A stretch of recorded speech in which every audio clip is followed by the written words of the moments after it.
live. Hello, sports fans.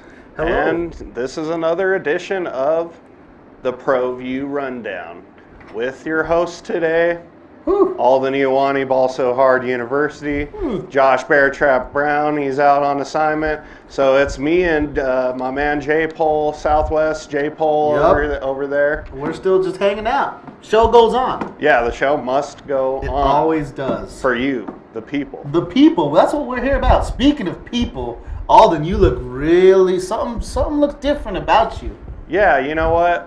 Want to give a huge shout out to Ralph Ortiz from Desert Tees for hooking us up with the apparel that you see here. Nice, it's nice and fitted and perfect. Quite slimming. Well, huge shout out to Ralph for you know what? He didn't do this out. He did this out of his own kind heart, and he donated these shirts to us. And I mean, that's big time. That's what, big time. That's what all of the, all the stuff that's happened in COVID so far. This is one of those humanity kind of things that the world needs right now. It's the little things, We need to look. We got the Fly Dreads on TV, so big shout out to Ralph Ortiz and Desert Tees. Go Ralph check Ortiz him out. from Desert Tees. It's just he needs a jingle for sure. Yeah, that would be an awesome jingle. He's already got the Ortiz and the Tees. Yep. So he's the Ortiz We're gonna with the tease Tees. this Ralph Ortiz from Desert Tees jingle.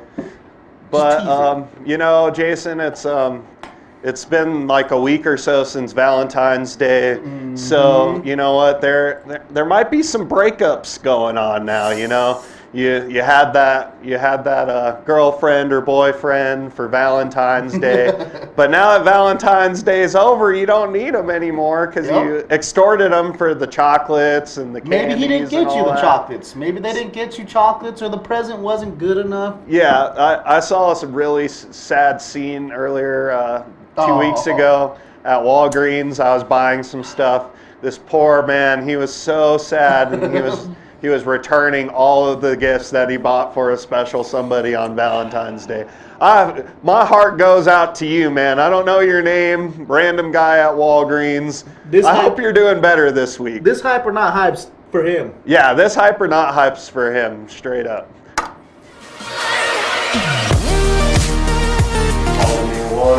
Ball So Hard University. So this week for hype or not hype, we're still gonna stick with the NBA theme, and we're gonna go top 5 NBA breakups. Ooh. All right. Let's go to number 5. Number 5. James Harden and Chris Paul. These two were a pretty dynamic duo there for a couple seasons there, Jason. Had some very big battles in the playoffs with Oklahoma City and then Golden State when Kevin Durant went over to Golden State. And these two, the point guard and the guy who gets unlimited assists and the guy who can score a limited amount of points. You think they would be a match made in heaven together? It's supposed to. Nope. No. They ended up having a falling out. Chris Paul went to the Rockets organization and voiced his concerns about James Harden being as a teammate, which we've all seen his effort that he puts up on defense. I mean, we've seen this. You can't take it away from him. He's good. Yeah. So Chris Paul, he's great also. But it just goes to show, it's like having two kings. I mean, there can't be two kings. I think we talked about it earlier, like LeBron James. They give them their self-proclaimed names. Like there's the Mamba, the people's champ, the king. You can't have two kings. Yeah, exactly. And I feel like just their personalities are a little different. I feel like James Harden's more of like the laid back kind of personality, but when it's time to ball, he balls. And I could see Chris Paul being the more serious. Who would you rather have on your personal team? Right now or just all time? During this era, when they were together. When they were together? I mean, both of them have really underachieved in their careers, even up to this point. Chris Paul is already a part of Lob City. That's another breakup, but it's not in my top 5. But I mean, he already broke up with Lob City, so maybe Chris Paul's the problem. I didn't ever think it would be. And then James Harden, I would take the scoring over the assists. Yeah, I mean, I can play some D. Don't worry, dog. You take care of the points. I'll get the defense. And I mean, they created this monster because James Harden, he was the 6th man come off the bench for the Oklahoma City Thunder, gets traded to Houston. He's the man there for a couple seasons, and then they bring in Chris Paul. So I think that that Chris Paul wasn't happy with the way that they told James Harden, hey, score as many points as you want to, and you don't have to play as much defense if you don't want to, and save it for your offense. Which kind of sucks. I think that's kind of on the coaching staff for letting that happen and manifest. And this team really looked like they were going to be a finals. They were going to make it to the finals once or twice in their run, but unfortunately, it didn't work out. Chris Paul, remember, Jason? They went up. They're actually up against Golden State Warriors, and then Chris Paul got hurt in like Game 6, and then Game 7, James Harden didn't show up. Not at all. And the Rockets ended up losing. It's got to be tough. I mean, if both of these guys, like in their mind, are like they're greats at their colleges, everything, they were greats. And then, but to be Chris Paul and to go on to this team and to be told, well, we're not going to give you the go-ahead. We're going to give Harden the go-ahead. It's got to be hard. It was set up to fail. For little Cliff Paul over there. Look at him. Look at how short he is. But and now, but I think this for their careers, it might have been better that it didn't work out because James Harden now on the Brooklyn Nets, killing the game, killing it. Without he's leading the league in assists, and he can still score whenever he wants to. It's not like his skills are diminishing and he can't shoot anymore. This guy can still shoot the rock. Yeah, I'm still for him. He's just. And I want to see him without the beard. How strange it would be. Yeah, that would definitely be strange. And Chris Paul, he's with the Rising Suns team, with Devin Booker and a couple other pieces that they have. So the Suns are doing he's having a pretty decent time with the Suns, but everything happens for a reason. Everything happens for a reason, and for whatever reason, they broke up. So let's go on to number 4. Oh! And at number 4. Oh, man. We have Kevin Durant and Russell Westbrook. I feel like this picture kind of explains it all.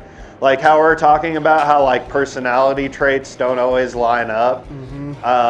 These guys definitely their mentalities are way different. No way. Especially at this point, like Kevin Durant, he's a stone cold killer now. Like he's got ice in his veins now.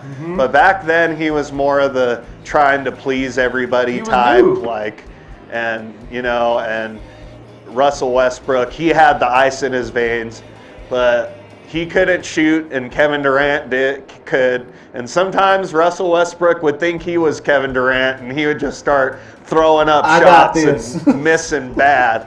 And they're the most talented duo I've ever seen. Like not be able to do the my turn, your turn kind of style of play. Yeah.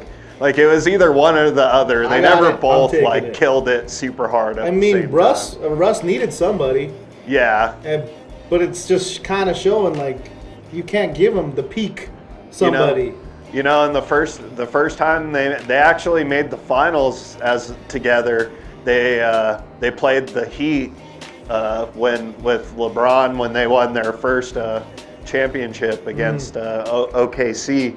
And they didn't play a bad series. That was a stacked team too. And then the LeBron Miami era ended, and he went back to Cleveland, and when Kevin Durant he left, and he went to Golden State. Before that happened, though, they were in the semifinals of the playoffs against Golden State, and they went up 3-1.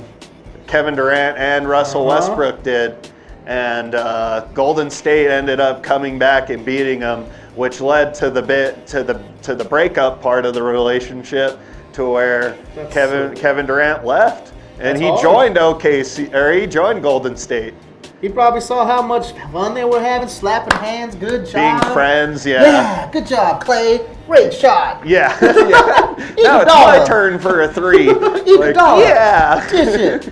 And this guy. So I mean, and this is like the mama, you the true MVP, Kevin Durant. Like, yep. I mean, so like he ends up going to Golden State, becoming a 2-time champion, 2-time Finals MVP, and Russell Westbrook. By himself though, the first like 2 or 3 seasons, you couldn't really tell that KD was even gone, because he did his average a triple-double for seasons, 2 or 3 seasons in a row, averaged a triple-double. So individually, these guys are still doing good. But I mean, Russell Westbrook, the last 2 years on the Rockets, he had an impressive second half of the season, but the first half but once he went to the Washington Wizards this year, he's kind of been really bad, honestly. I mean, I was talking about it last show. Bradley Beal, they have a better record without Westbrook. Jeez. It's like they're like 4-3 without Westbrook, and then they're like 12, and it's really bad. I don't know the exact stats, but that's sad. But it's tough. It's tough to get a championship, dude. But yeah, so you know what? Kevin Durant, Russell Westbrook, 2 Hall of Fame players, but they broke up. Not together. Ooh. Uh-oh. And now we got, what is this, number 3 or number 2? This is number 3. Number 3. We got Kyrie, Irving, and LeBron James. Irving. So, Kyrie, Uncle Drew, as some know him on the Mad streets. handles. So LeBron left the Heat to join Kyrie in the Cavs after he already left the Cavs.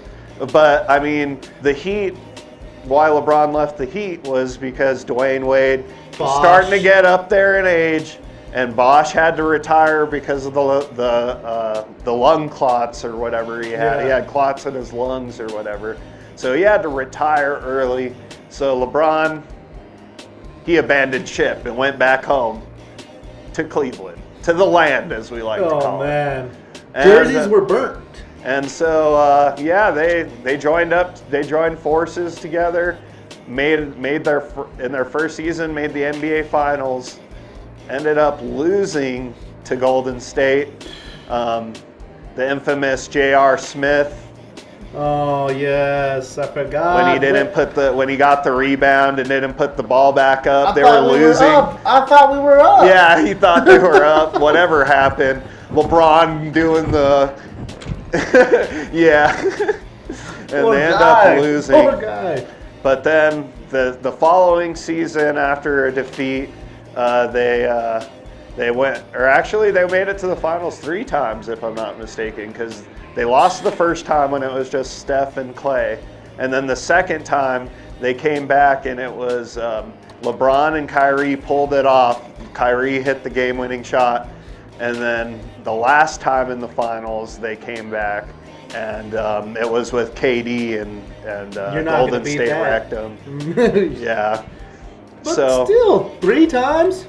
But they had an ugly breakup too. I mean, I could understand being Kyrie Irving, because like you're literally everybody's praising LeBron all the time. Like he didn't do nothing. Like he didn't contribute at all to win the championship at all.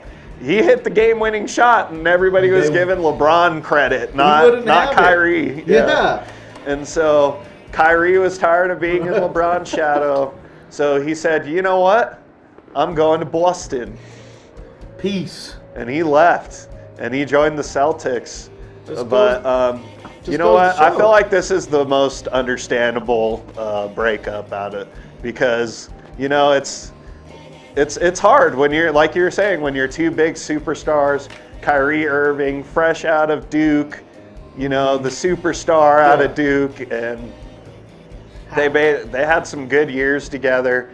But I mean, it's got to be hard. It's like, you know, not everybody's down to be Scottie Pippen. You know, not everybody's down to be the second guy. What about Anthony Davis though? He's kind of different. They've gotten along pretty well, I'd say. They're doing a lot better than these two. Yeah, they get along. And then, you know, I will give LeBron this though. Kyrie's kind of a head case, and you can't say he isn't. Like he's kind of about that drama. From Duke? Yeah, he's about that drama. Like he got ran out of Boston. And then when he got to the Nets at the beginning of the season, he was talking about retiring and quitting, and he didn't want to play anymore or something like that. Didn't he get a huge contract though or something? Yeah, and so, and I mean, we all know what LeBron James is doing in his 18th season. So, I think this is a good breakup for both of them. I think they both ended coming out. It took Kyrie a little longer to find a destiny. I mean, last year with the Nets, they didn't have Kevin Durant, even though he was signed because of his injury. Mm-hmm. So it was all Kyrie last year on the Nets. I mean, it's still though, like that's like, you know, you were married, you guys were together, you had great 3 years together, you had a championship, but that doesn't mean it's everything you want it to be. Yeah, success doesn't always manifest in positivity when it comes to relationships, for sure. Especially in the NBA. Especially in the NBA. Because, I mean... super egos. And divas. Like the highest tier of like divas. Divas with tons of money. Yeah. So, I mean, and Kyrie, LeBron James, number 3. Number 2. Ooh. Number 2, the original big 3. Ray Allen, Paul Pierce, Kevin Garnett. So they came together to make the big 3 to stop young LeBron James from just taking over the NBA by storm and just winning championships out of the gate. All the old players from the 90s said, "Wait, we got to team up. We're all a little bit older now. We can't do it by ourselves, obviously." All these guys have been on bad franchises and like tried to like win by themselves, and they couldn't do it. So that all 3 of them teamed up to face LeBron James, and you know, it worked out. They were super successful. They made two finals back to back against the Lakers both times. They were able to win one, and they lost the other one. I mean, you got Ray Allen icing the veins. Yeah. KG, OG, triple OG, and Paul Pierce, calm, cool, collected. Yeah, can score from anywhere on the floor.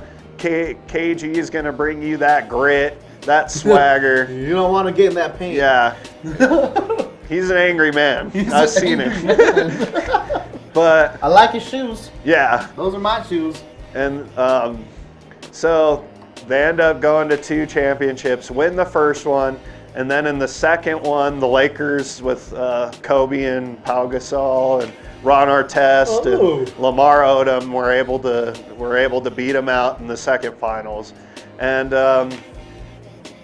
Jesus Shuttleworth, as you know, he got game reference with Denzel Washington back in the day, Ray Allen. He decided that, you know what, these guys are starting to get a little old. All I have to do is shoot 3-pointers. So he went to Miami and joined the Miami Heat.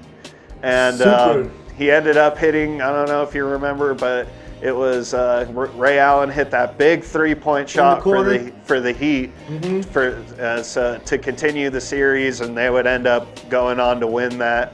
And so Ray Allen got an additional ring. But Jay, these guys hate each other so much, they still won't even talk to each other to this day.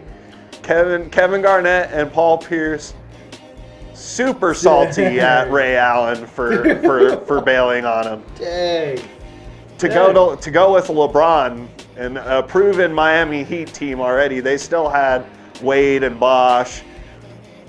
I mean, to be fair, they kind of needed it. They wouldn't have won it without Ray Allen. Yeah, exactly. It was to the T, but who's to say they couldn't have won another? They still, in their eyes, they still thought that they were up there and that they could contend.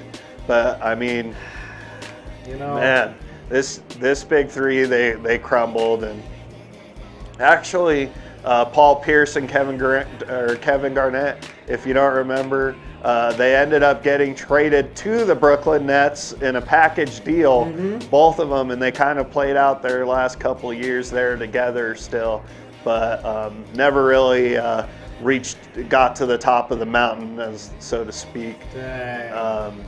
But that was a mean team, though. Yeah, I enjoyed watching them. They were sick. They had Kendrick Perkins too, Baby Davis, Glenn Baby Davis, and Rondo. It was a sweet little crew. They had a good team. It was a taste of the old school kind of that I never really got. I never watched as much growing up old school basketball, but these guys, they still brought it.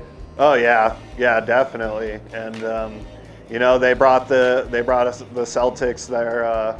I feel like it's their 18th championship they were able to bring.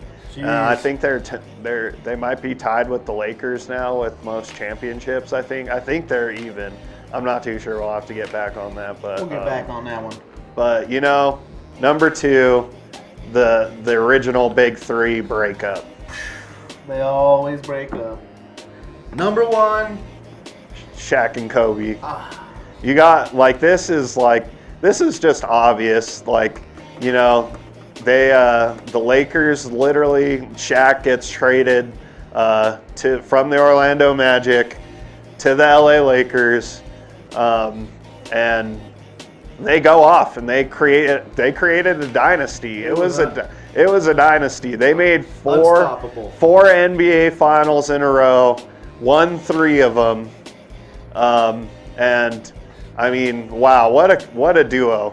That was our generation. This is definitely the basketball era that me and you grew up in. Yep. Late 90s, early 2000s.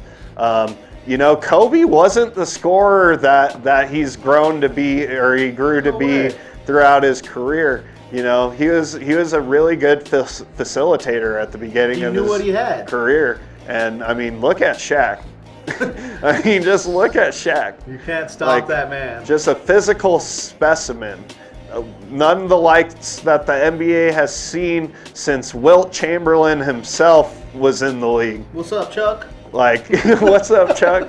And it just didn't work out. Kobe, he was more of the grind it out. I'm going to be in the gym all day working on my craft, becoming better. And Shaq is more of that easy loving, he just didn't have the same work ethic that Kobe did. And that's what he said. That drove Kobe insane, and kind of like what I was talking about with LeBron and Kyrie earlier. Yeah. It was kind of the same thing. Shaq was getting all the credit.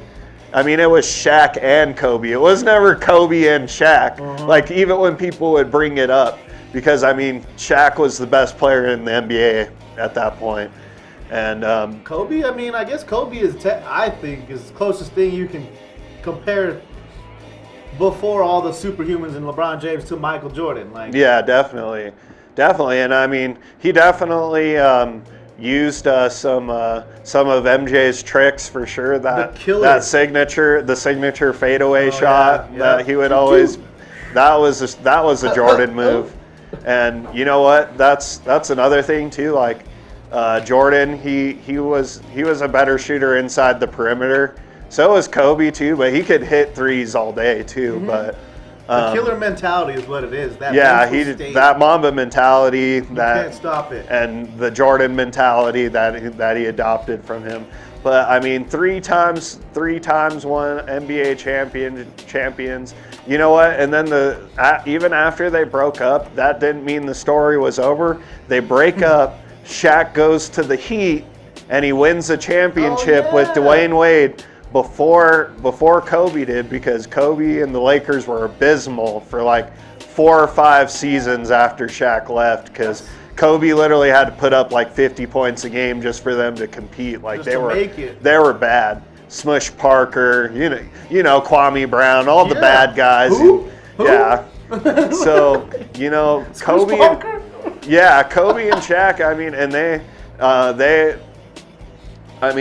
Shaq like went to that club that one time and he used the explicit words like in the rap at Kobe. Oh, yeah, he did. And and Kobe was calling him out, calling him lazy, calling him all like it didn't end for a while, and then Kobe finally got Pau Gasol and all the names I mentioned earlier, and he was able to win 2 more championships to surpass Shaq in total championships. But tell me this. The ending story is the best part about this breakup, because even after all the bad times that they hit, or all the good and the bad times, they were able at the end of their careers to forgive and forget and remember what made their relationship beautiful and successful. Oh, yeah. And when Kobe passed away, there was nobody more depressed than Shaquille O'Neal. He even came out and said it himself. When Kobe died, he's like, I'm super depressed right now. I can't sleep. Like Kobe was like his little brother in his eyes, And they had a really special bond, and just seeing the big man break down on TV, and and it's a lot like life, man. Like tough. stuff happens in life. People get torn opposite directions, but that's the big part, and then the special part, and that's why they're number one, was that they were able to come back and become friends again. Yeah, you and never I feel really like know that's what super you had. important. You never really know what you had till it's gone, which is sad. Yeah, exactly. And it's not like he never cared about Kobe, but when, of course, he was gone, it just really hit him. And look, this picture, how old do you think they were in this picture? 20. 20s for sure. 20s, like, yeah. they grew Shaq up might have together. been like 27, 26. He was probably like my age. They're so young, like, dude, and then Kobe, I mean, he was a straight out of high school player. He came in the league in like 96, so yeah, 2 minutes. He's got to be at least 8 years younger than Shaq, but I enjoyed it. I don't think their beef was ever as crazy as the Boston Three. Yeah. But I enjoyed watching them. Just goes to show, though, greatness breaks up. Yeah. That doesn't mean you can't make up. But they broke up and they made up, as you just put it. Number one. You know what? We're running out of time, so let's dive into the schedule. Real quick. We're gonna have to speed this one up. Okay, Steve Davis show. We have a surprise guest. You'll have to check it out tomorrow morning at 10:30. Steve Davis show. Steve's gonna bring a high quality guest in for the show tomorrow. He always does. Let's see who he brings. Tune in. It's a good one. Moving on. Sports desk. We have my former teacher and gym coach Ray Rodriguez. He's the man. He's the myth. He's done great things for the Seaver Cougars. And we got Judah Casaus on on Local Focus with Sebastian Noel tonight at 10. And as you just saw, there was we're primetime, 6 p.m. Tuesday, all the day. ProView rundown. Red Menace, we're still not back, but check the archives. Opening drive, 7 to 10, 3 to 6 on 26. To the point. To the point with Mick Rich, 6 a.m. Friday. Go. And Tipping Point with Paul Gessing and Wally Drangmeister. Boom. And Game Face Live. Today you caught it at 11, Wednesday 11:30. America Talk It Up with Ed Nunez and Marty Watts. Flora Empowering Talk, Mending Broken Hearts Ministries, Tuesday and Friday at 6:30 p.m. And that's how you